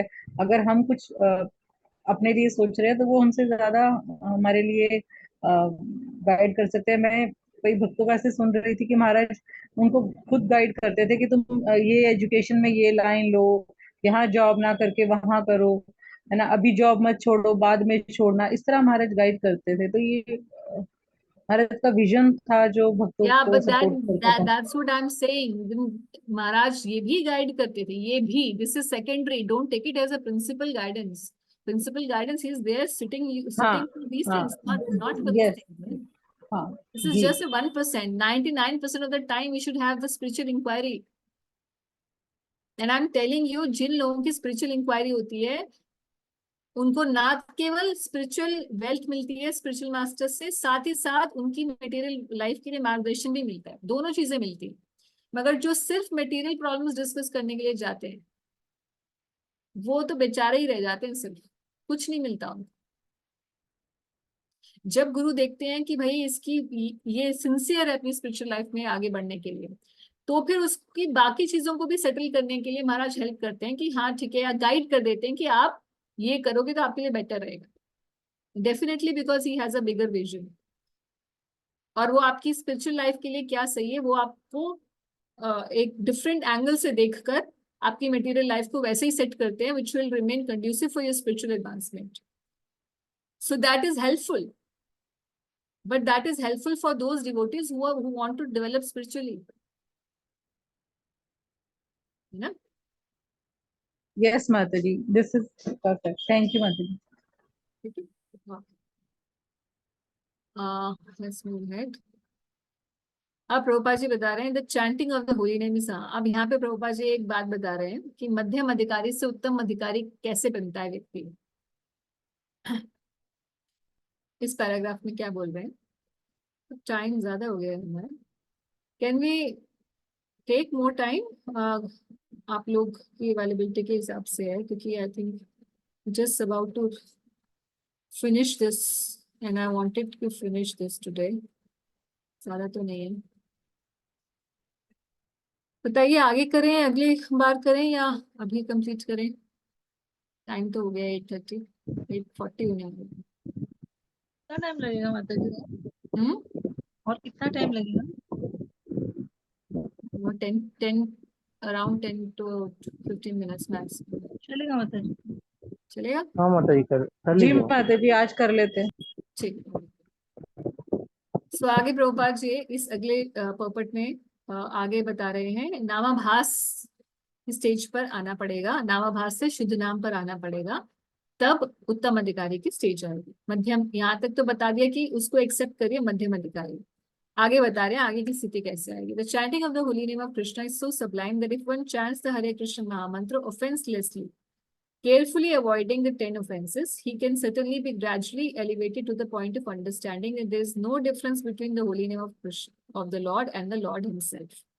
तो जब कोई offenselessly, यानी कि offense कौन से? 10 नाम अपराध, 10 नाम अपराधों को केयरफुली अवॉइड करता है, ग्रेजुअली वो इस स्थिति पर आ जाता है जब वो नाम और नामी के भेद को खत्म कर देता है, यानी कि नाम उसके लिए हरे कृष्ण महामंत्र और कृष्ण में कोई भेद नहीं रह जाता है। One who has reached such a understanding, कैसी अंडरस्टैंडिंग? कि भगवान का नाम और भगवान अभिन्न है, ऐसी अंडरस्टैंडिंग, ये रियलाइजेशन जिसके पास आ चुकी है, he should be very much respected by neophyte devotees। क्यों? क्योंकि ऐसी अंडरस्टैंडिंग वाला व्यक्ति क्या बन गया है? ये बन गया उत्तम अधिकारी। One should know for certain that without chanting the holy name of the Lord offenselessly, one cannot be a proper candidate for advancement in Krishna consciousness। तो उत्तम अधिकारी की एक और डेफिनेशन क्या दे दी प्रभुपाद जी ने? जिसको ये क्लैरिटी, जिसको ये रियलाइजेशन है कि नाम और नामी में कोई भी भेद नहीं है, ये उत्तम अधिकारी बन गया।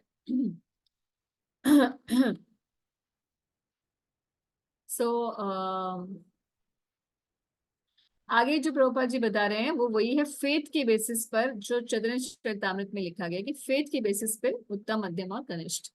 So one whose faith is soft and palliable is called neophyte. But by gradually following the process, he will rise to the platform of first-class devotee. Everyone begins his devotional life from neophyte stage, but if one properly finishes chanting the prescribed number of rounds of Harinam, he is elevated step by step to the highest platform of Uttam Adhikari. तो अगर कोई 16 माला करेगा और ध्यान पूर्वक करेगा, offences को हटाते हुए करेगा, जैसे अभी प्रभुपाद जी ने बताया ऑफेंसलेस चैंटिंग करेगा, तो धीरे धीरे वो उत्तम अधिकारी के स्तर पर आ जाएगा। अब प्रभुपाद क्या बता रहे हैं? This Krishna conscious movement prescribes 16 rounds because people in the Western countries cannot concentrate for long periods while chanting on the beats. तो इसीलिए 16 माला की है, क्योंकि लोग एक बार में ध्यान नहीं लगा सकते। Therefore, the minimum rounds is prescribed. However, Srila भक्ति सिद्धांत सरस्वती ठाकुर, उनके गुरु महाराज ने क्या कहा था? Unless one chants at least 64 rounds of japa, he is to be considered fallen. ऐसा व्यक्ति पतित है जो 64 माला नहीं करता। कौन बोल रहे हैं? प्रभुपाद जी के गुरु महाराज। तो प्रभुपाद जी ने ऐसे क्यों बोला 16? क्योंकि वेस्टर्न कंट्रीज के लोग कॉन्सेंट्रेट नहीं कर सकते। बाय द वे हम में से कोई भी वेस्टर्न कंट्रीज का नहीं है ना। Anyways, so according to this calculation, practically every one of us is fallen because we are trying to, but because we are trying to serve the Supreme Lord with all seriousness and without duplicity, we can expect the mercy of Shri Chaitanya Mahaprabhu, who is famous as Patit Pavan, deliverer of the fallen. तो प्रभुपाद जी बता रहे हैं कि भाई 16 माला भी चल सकती है अगर आप प्रचार कर रहे हैं, आप महाप्रभु की कृपा अगर आपको मिल जाए तो। आगे वही डिस्क्रिप्शन है सत्यराज खान वाला, जिसमें महाप्रभु से पूछा गया था कि भाई क्यों कौन व्यक्ति कनिष्ठ है, मध्यम है, उत्तम है। इसीलिए महाप्रभु ने कहा था कि एक बार जो नाम लेता है वो भी कृष्ण का, उसे आप कनिष्ठ मानिए। इवन वंस, अगर if a person even once says the words Krishna, that person should be considered the best man out of the common group. क्यों? क्योंकि नाम की महिमा बताने के, राइट। फिर उसके बाद मध्यम अधिकारी और उत्तम अधिकारी चैतन्य चरितामृत में हमने जैसे देखा था, सत्यराज खान को कहाँ गया power point,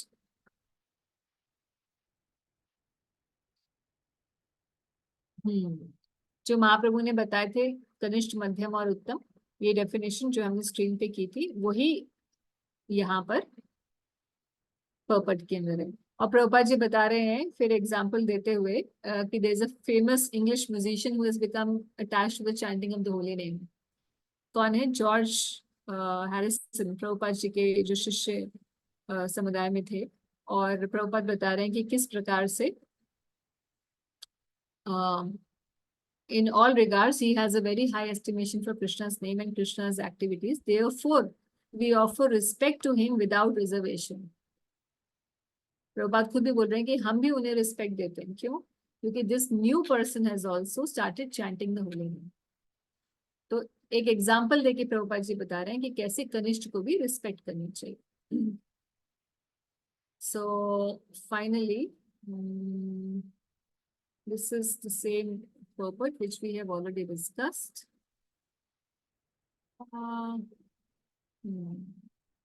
Yes, this is the last one. When one fully engages in chanting the Hare Krishna Mahamantra, he gradually realizes his own spiritual identity. Unless one faithfully chants the Hare Krishna Mahamantra, Krishna does not reveal himself. तो भगवान अपने आप को कभी भी प्रकट नहीं करते ऐसे व्यक्ति को जो कि फेथफुली, श्रद्धा पूर्वक भगवान का नाम नहीं जप कर रहा। तो श्रद्धा इज द मेन क्वालिटी जिससे पता चलेगा कि भगवान की प्राप्ति हमें होगी कि नहीं, हरे कृष्ण महामंत्र का जो फल है भगवत प्राप्ति वो आएगी कि नहीं। So we cannot realize the Supreme Personality of Godhead by any artificial means. We must engage faithfully in the service of the Lord, and such service begins with the tongue. In another purport, Prabhupada is saying that it's very essential कि जब हम नाम जप करें तो tongue must move. अगर हम, कई लोग पूरी तरीके से उच्चारण नहीं करते हैं, कहीं ना कहीं कमी कर देते हैं उच्चारण में, हल्का बोलते हैं। हल्का भी बोले तो it's the important thing is that the tongue must serve the Lord by chanting the holy name and by taking prasad. Sevan mukhe hi jivado, which means that we should always chant the holy name of the Lord and accept Krishna prasad. We should not chant or accept anything else. When this process is faithfully followed, the Supreme Lord reveals himself to the devotees. And then finally, then Krishna, Prabhupada is saying a few things that, yes. So, always thinking of Krishna, devising means by which to spread the holy name of Krishna, he understands. उत्तम अधिकारी की definition देते हुए प्रभुपाद, जो हम पहले पढ़ चुके हैं, again we are just reading it. He understands that his only business is to spread Krishna consciousness movement all over the world. Such a person is to be recognized as a Uttam Adhikari, and his association should be immediately accepted according to the 6 processes of Dadati Pratiganati. Indeed, the advanced Uttam Adhikari Vaishnava devotee should be accepted as a spiritual master. यहाँ पर ये बहुत important बात है कि भाई इसलिए भी ये कैटेगरीशन जरूरी है क्योंकि अगर हमें कैटेगराइजेशन नहीं पता तो हम अपने लिए एक अच्छा गुरु भी नहीं चूज कर सकते हैं. सो another important point which Prabhupada is saying is, however, one should not imitate the behavior of an advanced devotee or Mahabhagavat without being self-realized. For by such imitation, one will eventually become degraded. तो जिसकी पात्रता नहीं है उसे वैसा व्यवहार आचरण नहीं दिखाना चाहिए जैसे कि वो उससे जितना उसका लेवल है, हमारा भक्ति में जितना लेवल है उससे ज्यादा हमें नहीं दिखाना चाहिए, कभी भी उतना भी नहीं दिखाना चाहिए. एक्चुअली जिनका ज्यादा लेवल होता है वो अपना लेवल बहुत कम दिखाते हैं. ये तरकीब है छुपने की. बाहर की दुनिया में हम लोग क्या करते हैं कि अगर हमारे पास 100 रुपए हैं तो हम दिखाते हैं ऐसे, लोन ले लेंगे, अपने घर के अंदर सामान इकट्ठा कर लेंगे दिखाने के लिए कि हमारे पास बहुत कुछ है. पर स्पिरिचुअल लाइफ में बिल्कुल उल्टा करना है. जितनी हमारी पात्रता है हमें पता है, उससे हमें अपना लेवल दिखाने के लिए हमेशा कम रखें ताकि पतन ना हो. So in this verse, conclude करते हुए प्रभुपाद कह रहे हैं, in this verse, Sri Rupa Goswami advises the devotees to be intelligent enough to distinguish between the Kanishta, Madhyam and Uttam Adhikari. The devotee should also know his own position. अपना भी पता होना चाहिए और दूसरों का भी पता होना चाहिए कि कौन किस लेवल पर है. He should know his own position also and should not try to imitate a devotee situated on a higher platform.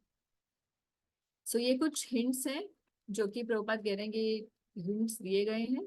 So finally he concludes and says, therefore a disciple should be careful to accept the Uttam Adhikari as a spiritual master.